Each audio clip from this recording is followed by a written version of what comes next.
So today we're going to do a one-on-one with Randy Larson of Funeral Consulting Services. And we have a couple questions for him, 10 actually. The first one being, what is it that you do? So what I do is I help families and people check off one of the most uncomfortable tasks that they have in their life. I help people check funeral plan off their list. And in as little time as it takes to watch a football game, I give people and actually hand them a written, comprehensive funeral plan that can be used at any funeral home. And I save them thousands of dollars in that process. Nice. Okay, that's a good answer. Why do people need your service? It falls into the same category that people would answer the question, why do people need a will or why do people need a trust? It's preparing your family for when you leave. It's preparing your legacy and what you'll leave behind. And that's what really drives people to do funeral plans. It's what drives people to do wills and estates. Okay. Why did you get into the business? That was a process of many years. I started in the funeral business as a florist, if you can imagine that. And then I moved on to actually working funerals, and then I became a funeral director shortly after that. In Colorado, you don't have to actually have a license to be a funeral director. But one of the things I noticed in meeting family after family after family who had already planned a funeral was that they weren't complete. They weren't good funeral plans. There was a lot of details and information missing. They had most of the time paid for the funeral, but they sometimes didn't pay for it all, or they sometimes were lacking a lot of the data. And I felt the burden and the pressure that the families felt when they found out that that plan was not as good as they were led to believe it was. And so when I thought about getting into the business, what I like about the business was fixing something that I thought was broken. Okay.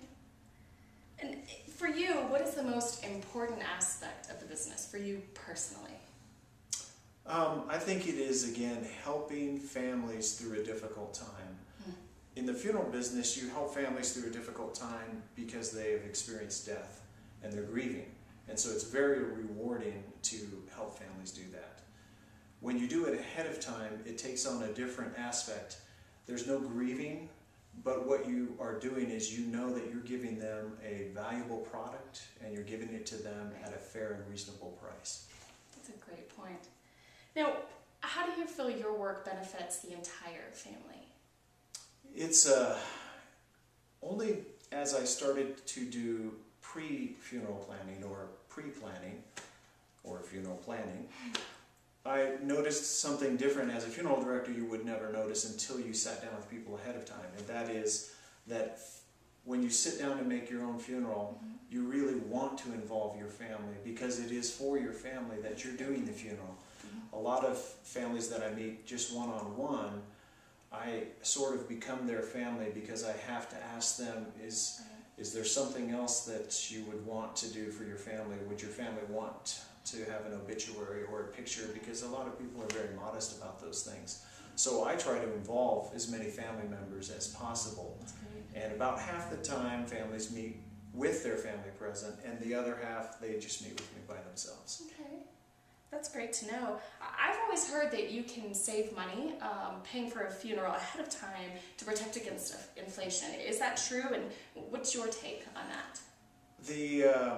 In order to answer that question, it's a really good question because it is what drives people to pay for funerals ahead of time. It's what funeral homes promote. And in order to answer that question, you really have to know two bits of data. You really have to know the numbers. The first number you need to be aware of is what is the inflation rate? What are you trying to beat?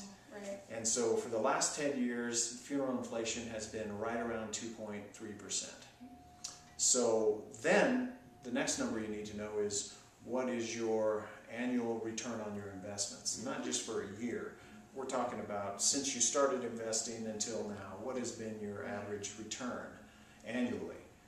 And then you can do the math and you can say, you know, I beat that, or maybe I need help. And I think most people can beat it.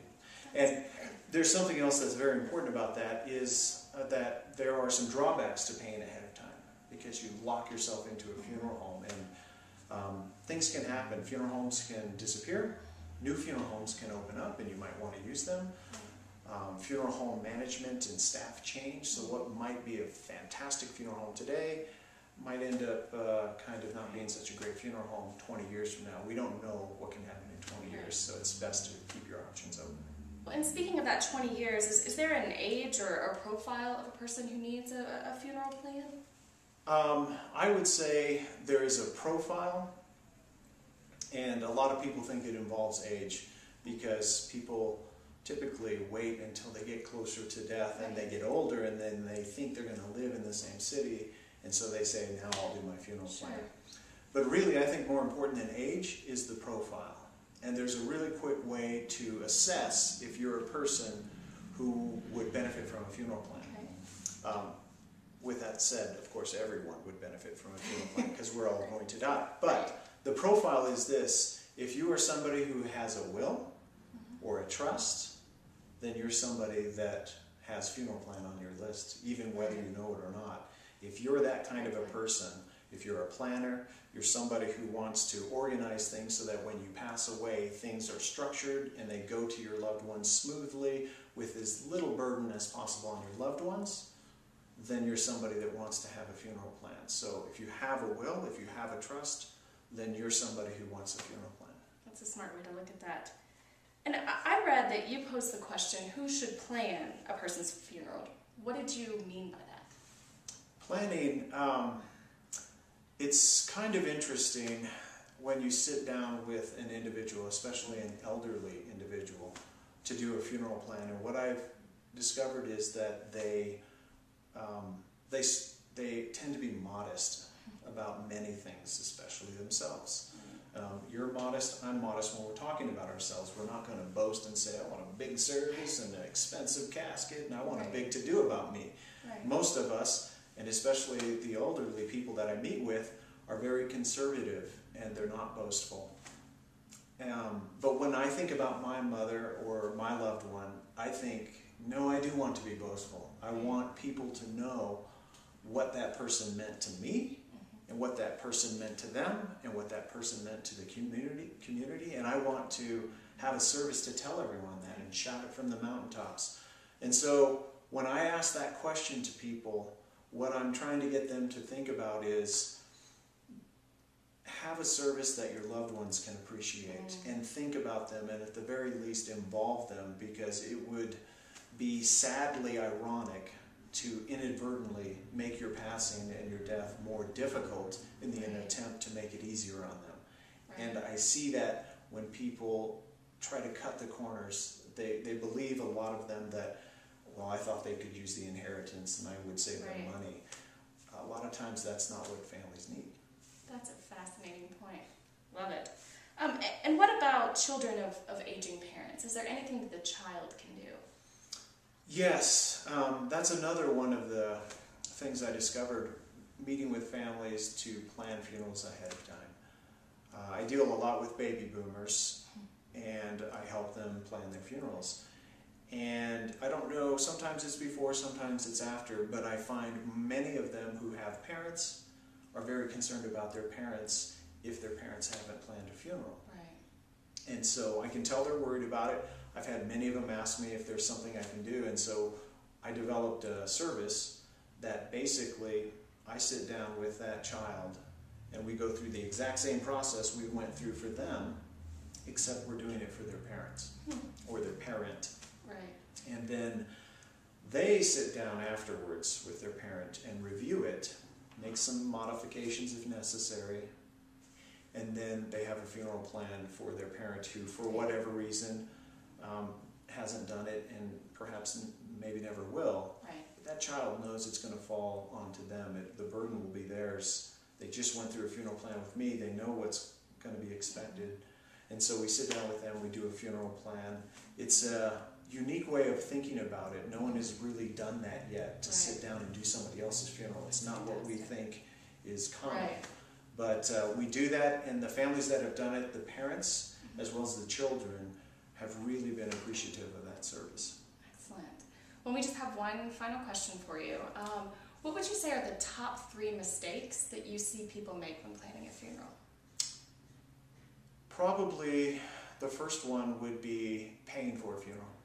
Okay. I think it is always beneficial to plan a funeral. Okay. It's not always, and most of the time it is not beneficial to pay for it ahead of time because we don't know where we're going to be. Right. We don't want to be locked into a funeral. That's It nice. could disappear. So plus, if your investments are making 7, 8, 9, 10%, all that money just goes away. But if you hold on to your money, then you're making money, you're using it to live with, it's working for you. Right. So paying for it would be one mistake I see. Another one would be only paying for it, which is ironic since I just said don't pay for it. Right. But people who have perhaps already paid for their funeral, I would challenge them to make sure that they've done more than just pay for it. There's a lot of decisions that go into a funeral plan. It's not just the money. There's many decisions you don't want your family to have to make at a vulnerable time. So only paying for it and not making some of those decisions is another mistake. And an easy way to assess if you fall into that category is if you've paid for your funeral and you don't have a funeral book that's completely filled out, then you're leaving that and those decisions for your family. Okay. And the third problem that I might see is people let their guards down, I think, a little too much when it comes to funeral planning. They walk into a funeral home, and I used to see it as a funeral director, the guard would go down. Right.